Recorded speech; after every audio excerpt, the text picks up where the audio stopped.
بسم اللہ الرحمن الرحیم۔ شوہر کی بے رخی،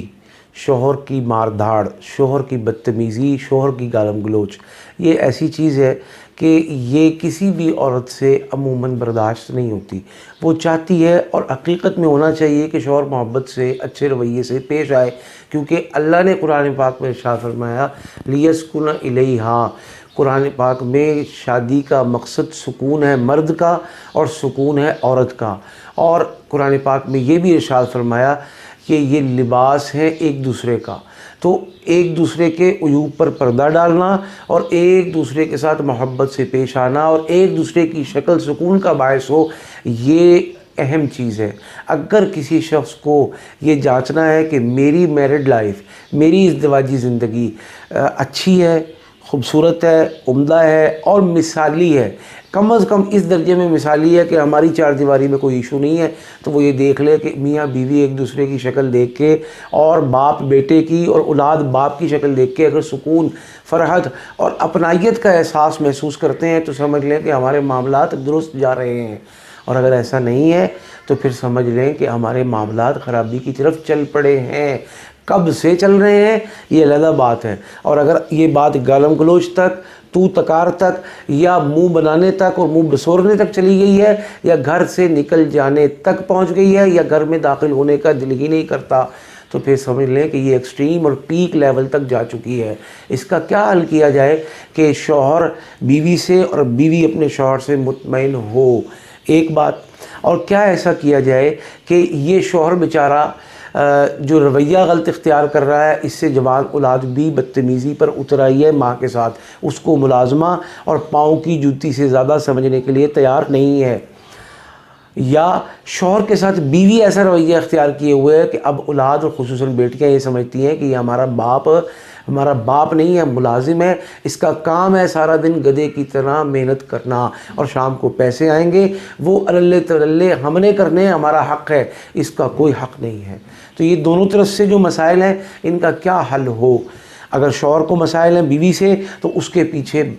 سالیاں ہیں، اس کے پیچھے اس کی خالہ ہے، اس کے پیچھے اس کی ماں ہے، اور اگر عورت کو مرد سے یہ معاملات فیس کرنے پڑ رہے ہیں تو اس کے پیچھے اس شوہر کی ماں یعنی عورت کی ساس ہے یا نندے ہیں جو معاملات کو بگاڑ رہی ہیں اور اس کو ورغلا رہی ہیں، بہکا رہی ہیں، فیڈ کر رہی ہیں، جس کی وجہ سے جو وہاں سے پڑھتا ہے وہ سبق یہاں کے سناتا ہے۔ خلاصہ یہ ہے کہ زندگی اجیرن ہے اور گھر ٹوٹ پھوٹ کا شکار ہے، اور خطرہ ہے کہ یہ زمین بوس ہو جائے۔ اس کو بچانے کے لیے آج ایسا وظیفہ اللہ کے پاک کلام کے خزانوں سے آپ کی خدمت میں لے کر حاضر ہوا ہوں کہ جو صدیوں کا مجرب ہے، جو کرے گا خیر پائے گا، جو کرے گا عزت پائے گا، جو کرے گا انشاءاللہ اس کو وہ مقام رتبہ گھر میں ملے گا اور سکون ملے گا کہ آج سے پہلے کبھی اس نے سوچا بھی نہیں ہوگا۔ تو سب سے پہلے تو محبت پیدا کرنی ہے، اس کے لیے مرد عورت دونوں کر سکتے ہیں، پاکی ناپاکی میں کر سکتے ہیں، یہ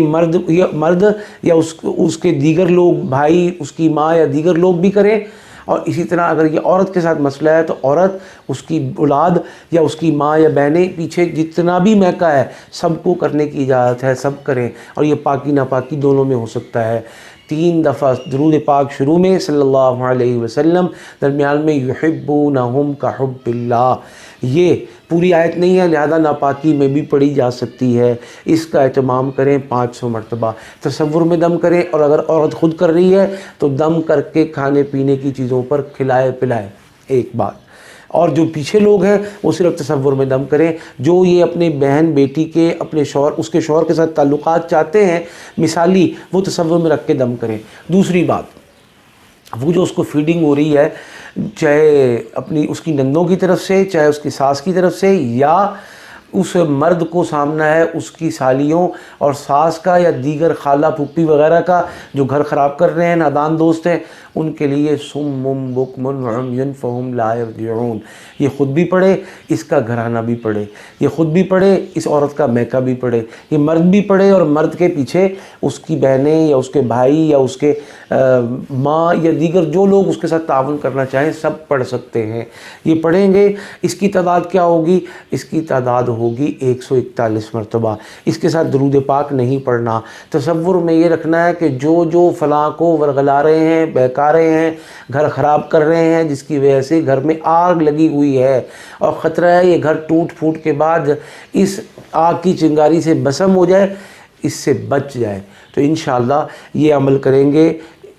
کم از کم 11 ورنہ 21 اور میکسیمم 41 دن۔ اور جب وظیفے کی نیت سے قرآن پاک کی کوئی آیت پڑھیں تو وہ ناپاکی میں پڑھی جا سکتی ہے، قرآن پاک کی نیت نہ ہو تو۔ یہ بھی میں نے آج آپ کو مسئلہ عرض کر دیا ہے، اس لیے وہ عورتیں اور خواتین اور مرد پریشان نہ ہوں کہ کب کیسے پڑھا جائے گا۔ انشاءاللہ سارے معاملات درست ہوتے چلے جائیں گے۔ یہ وظیفہ سمم بکم عمین والا، یہ بھی اگر ان دشمنوں کو کھلایا جا سکتا ہو تو روزانہ نمک پر دم کر کے جمع کیا جائے، جب وہ آئیں تو کھلا دیں، اور اگر نہ کھلانا ممکن ہو تو صرف تصور میں دم کیا جائے اور اللہ کی بارگاہ میں دعا کی جائے کہ یا اللہ تیرے پاک کلام کا واسطہ اور توسل سے یا اللہ ان سارے معاملات کو درست فرما دے۔ انشاءاللہ بہت جلد درست ہو جائیں گے۔